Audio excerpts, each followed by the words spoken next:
Well, good afternoon and welcome to Build University Ask a Professional event. Thank you all for tuning in today.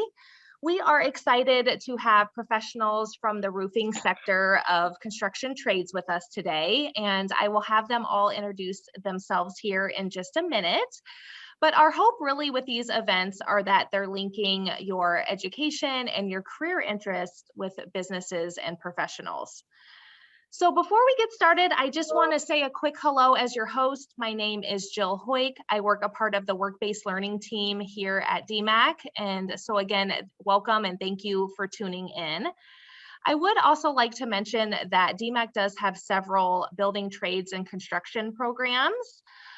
We have programs such as building trades, construction management, which is a 2-year degree, HVAC, electrical trades, and architectural technologies too as well. So I just did want to mention that we do have programs within this emphasis at DMACC. But without further ado, I would love to get to our panel. I will have them introduce themselves and talk a little bit about what they do and who they work for, and a little bit about how they got to where they are today. So Gary, would you like to take it away? Please, thank you. It's great to be here. First off, my name is Gary Scrutchfield, and I'm the owner of Lumberman's Drywall and Roofing Supply, and I'm celebrating my 50th year in the construction industry.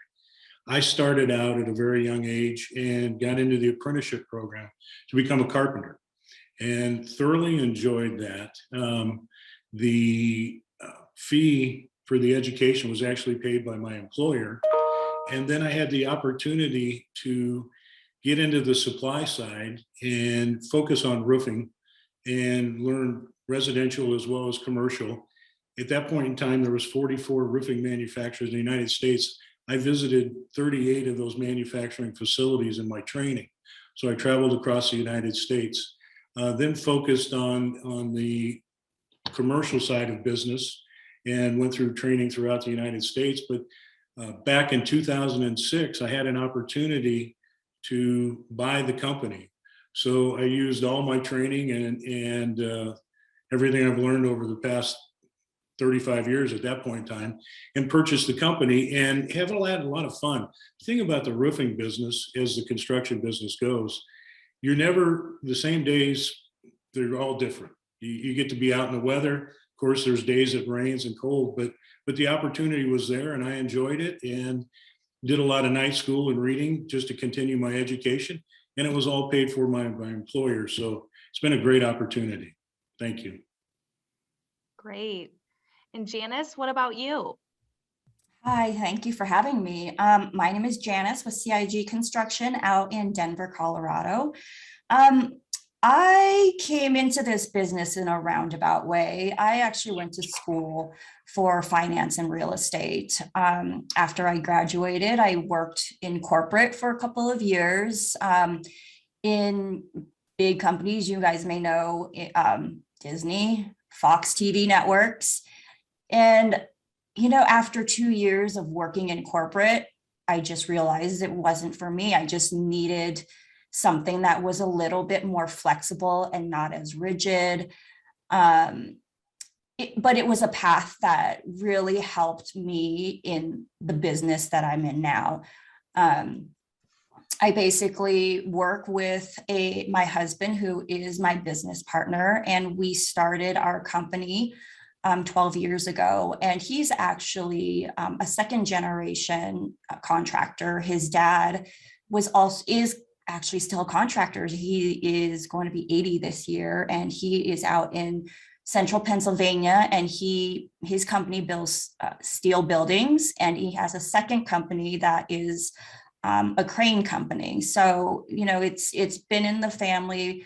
Construction has been in the family lifeblood for, gosh, I would say 3 generations actually, because my husband's great grandfather also was in the business. But in any case, that's how my husband needed to have support on the business side, and running any business, you need support on the back end office, financial support. So that's how I landed myself within the roofing business. That's great. Thank you for sharing. And Derek, would you like to share? Yeah, so I'm Derek Lyons. I run Showtime Roofing and here in Des Moines, Iowa. And my background is shortly after high school, I started as a laborer working for in a small town, a guy that had a 4 or 5 man crew that built houses, basically everything from concrete up. And so it wasn't roofing specific, but I got kind of a general understanding of trades from him. And I quickly realized that within myself, I was paying more attention to the business end of things, more necessarily than even just nailing on the X. And so it was really neat to be able to not only learn the trade itself and understand why things go the way they do, but from him to start learning more of the business end stuff, working with customers and just how all of that thing flows. Ultimately ended up leaving there and getting a job with another company as a project manager. And then from there, then it just kind of blossomed for me. I fell in love with the business side of the construction game. Obviously still having that appreciation from coming from the field and understanding how things work and I guess blending in with the guys from both sides, not only the business side, but also from the field side and understanding how that whole thing flows. And so ultimately ended up realizing that I was more or less unemployable, just a terrible employee. And so I decided to go out and do my own thing.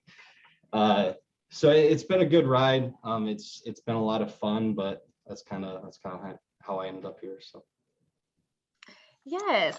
And Gary, what would you say that is something that you find the most enjoyable about your career? Most of the time working with people.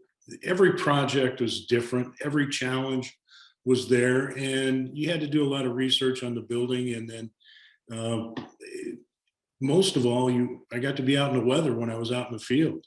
Beautiful. Yeah, it was 20 below zero some days, but some days it was 60 degrees and shining. But the beauty of it is that the employer had, through the apprenticeship programs, helped me continue my education. So it really helped me to be where I'm at today. And if I hadn't had that opportunity, I wouldn't be where I'm at today. And Janice, what about you? What do you find most enjoyable? You know, there's something to be said about building something, to create something from virtually nothing. And part of what we're doing today that we never thought we would be doing is pivoting into commercial development. Once you get into construction, whether it be specialty trades, you're exposed to all facets of building. And so from a development standpoint, you have opportunity to earn money from as a developer, as the builder, and as the real estate investor. And so, the opportunity of building and seeing something being constructed and finished, and then to drive by and say, we were a part of building that is really awesome. Absolutely. And Derek, what about you? I think the biggest thing for me from an enjoyable standpoint is just the people in this industry. You can run into a man or a woman with holey jeans and work boots on that might be worth more money than you would ever imagine. And then you can be working with somebody in a suit the next day. And I don't know, it just seems like this industry, in the construction industry in general, there's just a ton of good people. People that, maybe older gentlemen or women that are willing to help pull younger generations up through the industry and teach them so we don't have to relearn all the mistakes that they've already made. And there's just an incredible network in this industry once you get tied in, and it's special to be a part of. Absolutely. Gary, considering all the people that you've met in this field, specifically for roofing, what personal attributes would you say that are essential for success for somebody looking to go into this field? Basically, they've got to be doing a lot of problem solving, and you have to respond immediately. There's times you have to go through jobs to get approval, but when you're a foreman, as you work up to that level, you're responsible for the people around you, their safety, how the project goes and the quality of workmanship that goes down for the end consumer. So those things you learn over time. And I was fortunate that the superintendents that I had very good traits of those and cultured me to get to that level. Janice, anything to add?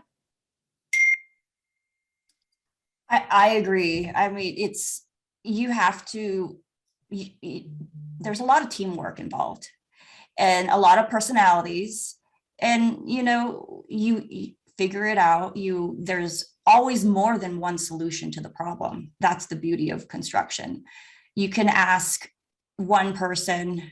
I mean, obviously there's a correct way to install a roof and the manufacturer's way to install a roof, but it never, book study is way different than in the field, where you have to apply what you've learned and try to problem solve with the things that you have learned, either from past jobs, from the manufacturer, or just ongoing learning. And so, I completely agree. It's just this world of complete, every day there's a new problem to solve. Derek, anything else to add? Yeah, I don't want to sound like I'm on repeat or copying these two, but I mean, grit at the end of the day, right? Like we do have to solve problems. When Showtime came to my mind, it was guys in the field. When I worked in the field as a laborer, they used to call me Hollywood all the time because I would always have a backwards hat on and aviators and try to carry an energy about me that would help pick other people up. And so, Showtime to me was, hey, let's go, it's showtime. So, when he mentioned in a timely manner in getting things done, and then working through people with various backgrounds and different things, that's really is what it's about. So those personality traits of it not having to be about you, you got to set your ego aside a lot of times and just utilize the resources that you have at your disposal and get things done for your customers. So Great. What would you guys say if you were a junior or senior in high school, what classes or things could they be doing right now to kind of set them up for a career in this industry after high school? Gary? First off, math. It is so important. And unfortunately, when you're walking plates, you can't pull out your cell phone and figure out the angle. You've got to know it in your head. So it's hands-on. Math is critical. Over the years, we've kind of taken it away from geometry and trig and call it construction math. So a lot of these young people don't get afraid of it. They just understand it. So you can take them to a home and show them that it's a hip roof, well, it's a triangle. And the other thing is communication skills, speech, to be able to look people in the eye and talk to them and explain your concerns and what's going wrong and what you need to do and ask the right questions. Along with that is just the enjoyment of working with your hands and being out in the open. And you're right, at the end of the day, going around to the buildings that you built when you were younger and saying, I did that. And it's the pride, but you earn it. And that's important. Absolutely. Janice? Yeah, yes, math is going to be good at the top one, but I will say it's very, very different when you're learning math in the field. It almost starts to become second nature. I know math is not a top subject that kids like to, put on their first choice of, classes that they want to choose, but I will say learning comes very differently in the field.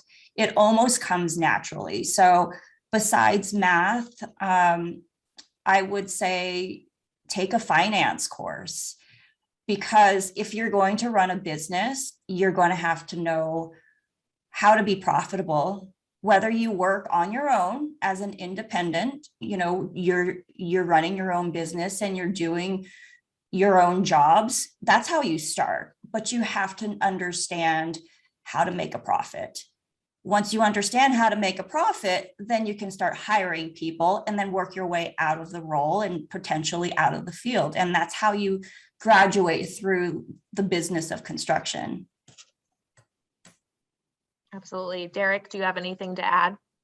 Yeah, I think especially when I was in high school, they used to tell us all the time that, you know, we're not necessarily teaching you things now that you're going to directly apply in the workforce, but more or less how to be problem solvers. And I didn't graduate college, so maybe not the best role model as far as that goes, but with anything, I think it's how you approach it from a mindset standpoint. And there's a lot of things that I wish I could change from a mindset standpoint earlier on in my career, of just being more open to learning, period. And it doesn't always matter what specifically it is that you're learning, but just that you're always actively trying to learn. Like, you have to cognitively make yourself want to go learn. And so, you know, like in part of my story, when I started learning some of the business stuff from the boss that I was working for, it was intentional. And, you know, I was ready to be a sponge at that point. And so a lot of good specific classes out there, but ultimately be willing to learn and just be open and be a sponge. So.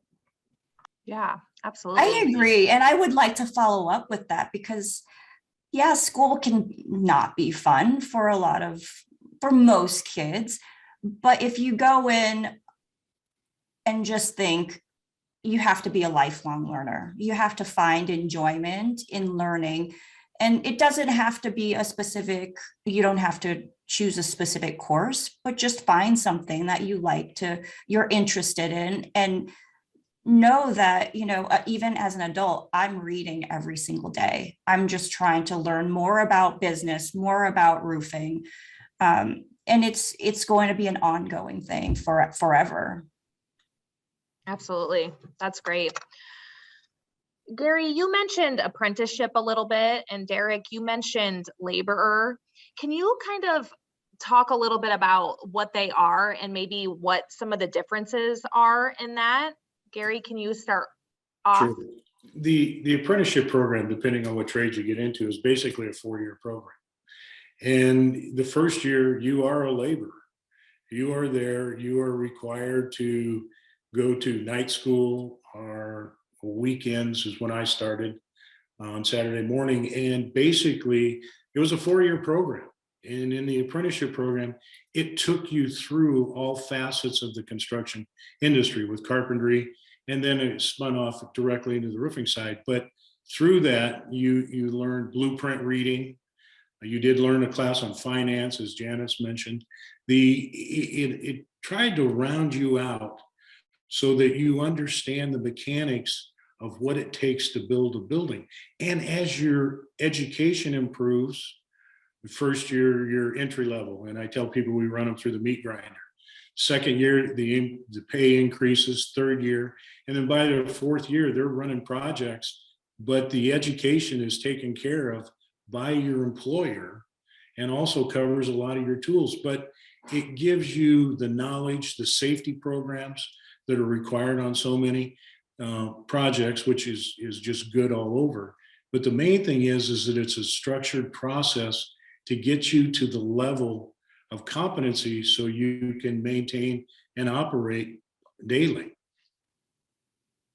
Yes, thank you. Derek, did you have anything to add?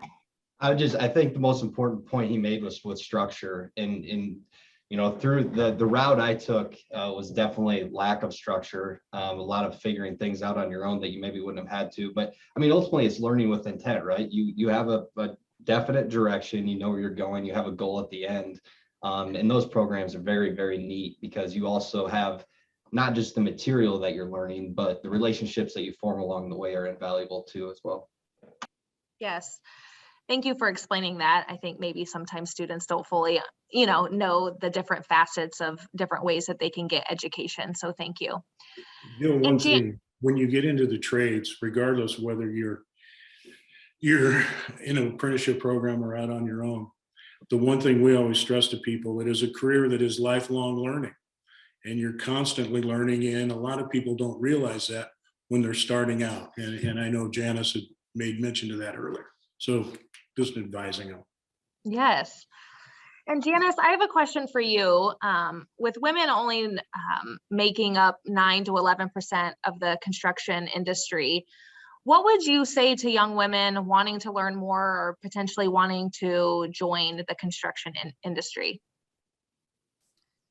I mean, obviously there's the physical aspect of it, and that potentially is a big reason for why there is such a low ratio of women in the construction industry. But, there's so many facets within the construction industry, from, architecture to engineering. And I think that whatever you go to school for can be applied within the construction industry. So I would say never rule out working for a construction company. My background was finance, and I was able to apply that here. Absolutely. Yes, thank you. So I kind of want to start wrapping things up, but what advice overall would you give to young students right now that are thinking about construction, maybe not even sure in what area?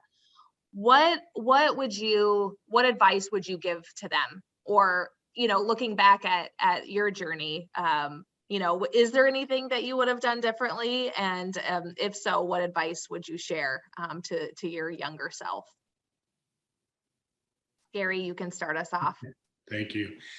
Basically, the one thing is to keep an open mind. The thing about the trades, whether it's roofing or the people that are around you want you to succeed. They're there to support you. And the biggest thing we run into, and I ran into, is I wasn't asking enough questions because I wanted, as Derek mentioned, the sponge. There's so much, you're in brain overload, but you get the opportunity to learn on a daily basis, and you enjoy the people around you most of the time. Not always, but the thing is that it goes on for your entire career. So it's important that you enjoy what you do and try and look at the big picture when you first start out. There is an end game and there is an end result and lifelong learning, and you can make a fantastic living in the construction industry if you work and show up on time.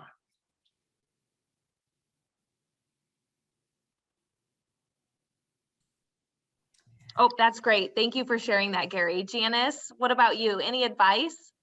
A lot of people think that construction is pigeonholing yourself into a specific industry, but you have to think of it this way.